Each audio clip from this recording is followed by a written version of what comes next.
السلام عليكم ورحمة الله وبركاته. النهارده أول حلقتنا في السيزون التاني، ومعلش اتأخرنا عليكم الفترة اللي فاتت بسبب المشاغل والامتحانات، كل واحد يعني عارف مشاغله اليومية يعني. والنهارده هنتكلم عن لعيب العالم كله حاليًا بيتكلم عليه، والناس كلها فرحانة بيه، وكلنا إحنا كمصريين فرحانين بيه. النهارده هنتكلم عن عمر مرموش، واسمه بالكامل عمر محمد خالد عبد صالح مرموش، ويعني هو مواليد 1999 يعني عنده دلوقتي 25 سنة. وعمر اتولد في كندا بسبب ان والده ووالدته كانوا شغالين هناك، واللي كان بيقعد في كندا لمده 4 سنين متتاليه شغال كان بياخد الجنسيه. فعمر برضه متجنس كندي وبرضه متجنس مصري. وعمر هو صغير كان عنده مثلا بتاع 6 سنين او 7 سنين كان بيحب الكوره جدا، لدرجه اللي هو كان في البيت برضه كان بيفضل يلعب كوره ويكسر حاجات في البيت، ومامته تقعد تجري وراه ومش عارف ايه، لكن اخوه واخته كانوا بيحموه ويدافعوا عنه، وكان ساعتها زرعوا فكره ان هو يلعب كوره لوالده ووالدته. وعمر بعد ما رجع مصر راح قدم في أكاديمية وادي دجلة هو وصاحبه بسبب حبه للكورة، واللي اكتشف موهبته ساعتها علي أبو جريشة. وعمر التحق بالناشئين ولعب فترة معاهم لغاية سن ال 14، وفي سن ال 14 بالتحديد جات له فترة معايشة في السويد. وفترة المعايشة دي كانت في فرقة درجة تانية في السويد كانت اسمها أسيريسكا. وساعتها عمر مرموش وافق على طول من غير تفكير، بسبب ان كان ساعتها كان بيحب الكوره، فكان عايز يسافر يلعب في اي حته بره، فوافق على طول من غير تفكير. بس للعلم يعني ان هو في سن ال 14 ما كانش ينفع يسافر وحده بره، فكان لازم حد ياخده يوديه لغايه المطار وحد يستقبله هناك.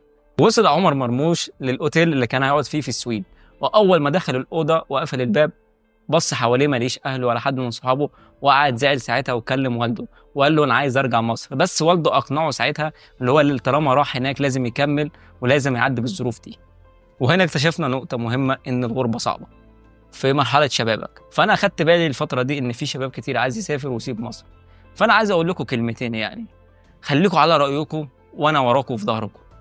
وفي خلال ال3 سنين كان أهم ماتش بالنسبة له كان أمام النادي الأهلي للناشئين، وانتهت المباراة بنتيجة 3-3، وعمر مرموش تألق وأحرز ال3 أهداف، وساعتها هو سجل من ال3 أهداف دول ضربة حرة.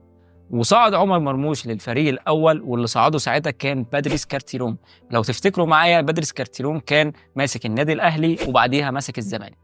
وبعد ما صعد عمر مرموش للفريق الأول الوادي دجلة، لعب أول ماتش ليه أمام الاتحاد السكندري، نزل آخر 20 دقيقة، وساعتها هو صنع الهدف الثالث وكان هدف الفوز في المباراة. وكان في مباراة المنتخب مصر تحت سن ال20 وعمر مرموش كان بيلعب ساعتها، وكان في واحد من الكشافة اسمه ليبورسكي، واتفرج ساعتها على عمر مرموش في المباراة وأعجب بلعبه، وساعتها بعت له طلب عشان يجي يقدم في اختبارات نادي فولفسبورج.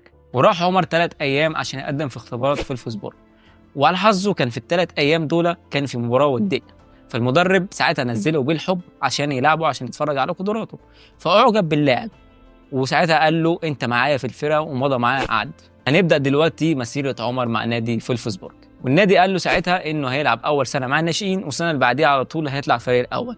واول سنة دي كانت اصعب سنة بالنسبة له بسبب انه لعب 4 ماتشات بس، وكده كان بيبعد عن حلمه. وساعتها مدرب الناشئين ما كانش مقتنع بلعب عمر مرموش، وعشان كده المدرب ما كانش بيلعبه، وساعتها عمر فكر انه يرجع مصر، لكن والده والوكيل اقنعوه انه يكمل في المانيا. وعمر ما سكتش واتمرن كويس واشتغل على نفسه ولغايه ما جت الفرصه اللي مستنيها. الفرصه بقى يا سيدي هي ان مهاجمين الفرقه الاثنين اتصابوا مره واحده كده، ما تعرفش يعني جت منين، بس المهم يعني. فساعتها هو بدا ينزل يلعب اساسي، واول مباراه يلعبها عمر مع الفرقه كاساسي سجل 3 اهداف، والمدرب اعجب بيه ومن ساعتها بدا يلعبه اساسي. وعمر لعب مع الفرقه 12 مباراه وسجل فيهم 9 اهداف. بس احنا طبعا عارفين ان الحلو ما بيكملش، وجت جائحة كورونا وقعدته في البيت، لكن عمر ما ملش وقعد في البيت واتمرن كويس لغايه ما رجعوا تدريجيا عشان يتمرنوا في النادي. ساعتها مدرب الفريق الاول شافه في التدريبات واعجب بيه واستدعاه عشان يصعد للفريق الاول، وساعتها قال له طالما انا موجود في النادي هتلعب معايا الماتشات باذن الله. واول مباراه لعبها عمر مرموش مع الفريق الاول كان امام باير ليفركوزن، وساعتها كسبوا 4-0، بس هو ما عملش اي حاجه. وبعديها بفتره عمر راح اعاره لنادي سانت باولي في 2021، ولعب معاهم 21 مباراة وسجل 5 أهداف. وعمر بعد ما خلص إعارته مع نادي سانت باولي راح إعارة تانية لنادي شتوتجارت الألماني. وسجل عمر مرموش أول أهدافه مع شتوتجارت كان أمام فرانكفورت، وكان ساعتها هدف التعادل. وكان في مباراة تانية كان عمر مرموش بيلعب قدام فرقته المعار منها فولفسبورج، وساعتها عمر صنع هدف في الدقيقة 79 وجت ضربة جزاء ودخل عمر يشوطها لكن ضاعت وخبط في العارضة بسبب الحنكشة اللي بتحصل في الماتشات، شاطها بطريقة بانينكا. وعمر خد معاهم مرتين جائزة الشهر، مرة في سبتمبر 2021 والتانية في مارس 22. وبمجمل مباريات عمر مرموش مع نادي شتوتجارت لعب 21 مباراة وسجل 3 أهداف فقط. وانتهت إعارة عمر مرموش مع نادي شتوتجارت عشان يرجع للنادي بتاعه في الفيسبورغ. ويوم 30 يوليو 2022 عمر مرموش سجل أول هدف ليه في كأس ألمانيا أمام كارل زايس جينا، ده كان هدف الفوز. وسجل عمر مرموش أول هدف ليه في الدوري الألماني مع فولفسبورغ امام شتوتجارت. انتهت المباراه بنتيجه 3-2 لفولفسبورغ. يعني بسم الله ما شاء الله عمر مرموش بيسجل في كله، يعني ما بيزعلش حد، بيروح هنا بيسجل في ده بيجي هنا، فعادي يعني الموضوع بالنسبه له عادي.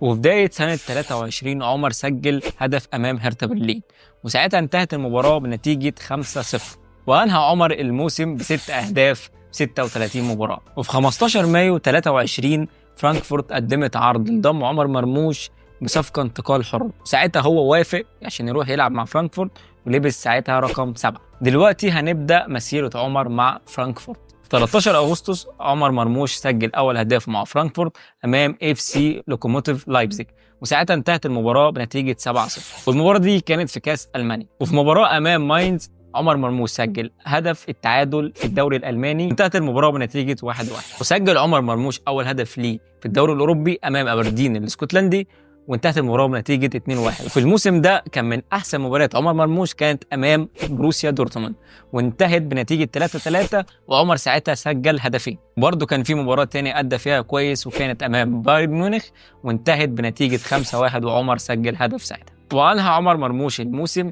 بتسجيل 16 هدف في 37 مباراه. برضه اصبح افضل ثالث هداف افريقي في الدوري الالماني. وبسبب ادائه المميز في الموسم ده كان في انديه كتير في الدوري الانجليزي كانت عايزه تجيبه، زي الليفر وارسنال ونيوكاسل وتوتنهام. وهنبدا دلوقتي موسم 24-25. الفتره دي عمر سجل اهداف كتيره حاسمه وتفوق على هداف الدوري ساعتها كان هاري كين، وبرضه خد جائزه لاعب الشهر في شهر سبتمبر. خش بقى على الدوري الاوروبي، وعمر برضه سجل اهداف حاسمه في الدوري الاوروبي ضد باشكيتاش وسلافيا براغ وميتلاند الدنماركي. وانهى النصف الاول من الدوري الالماني برصيد 15 هدف كتاني هدافي البطوله. وللعلم برضه لو عايز تعرف ان عمر مرموش سجل 3 فاولات ورا بعض في 3 ماتشات متتاليه، وهقول لك الفرق دلوقتي. والفرق هي سلافيا براغ وبوخم وشتوتجارت، وتساوى مع الاسطوره ليونيل ميسي المأزي.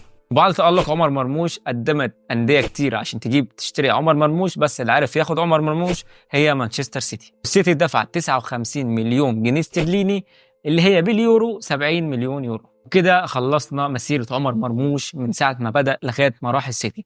ونتمنى كلنا ان شاء الله كمصريين ان عمر مرموش يتألق في السيتي ويبقى زي محمد صلاح. انا خلصت دلوقتي مسيرته مع الانديه، مسيرته مع المنتخب انا مش هتكلم فيها كتير لان اغلبنا حضر المسيره بتاعته في افريقيا 21 وهكذا. فانا هقول لك بس اول مباراه لعبها مع المنتخب وعمل ايه وخلصنا على كده. 8 اكتوبر 2021 تم استدعاء عمر مرموش لمنتخب مصر الاول، والاستدعاء ساعتها كان كارلوس كيروش عشان يلعب مباراة أمام ليبيا، وانتهت بنتيجة 1-0، وعمر مرموش سجل أول هدف ليه مع منتخب مصر. وعايز أقول لك حاجة عن عمر، إن كندا كان عايزة تجيب عمر مرموش عشان يلعب معاها في المنتخب الكندي، بس هو رفض عشان عايز يلعب مع منتخب مصر. وهنا عمر بيثبت لنا إن روح الوطنية أهم من أي حاجة، وروح الوطنية عالية جدا زينا يعني المفروض كلنا يعني. وبس يا سيدي كده نكون خلصنا حلقتنا النهارده، واتمنى تكون عجبتكم. وقولوا لي في الكومنتات ما تنسوش ايه رايكم في الديكور اللي عاملينه، وما تنساش تعمل لايك وشير وسبسكرايب للقناه وتفعل زر الجرس عشان يوصل لك كل جديد.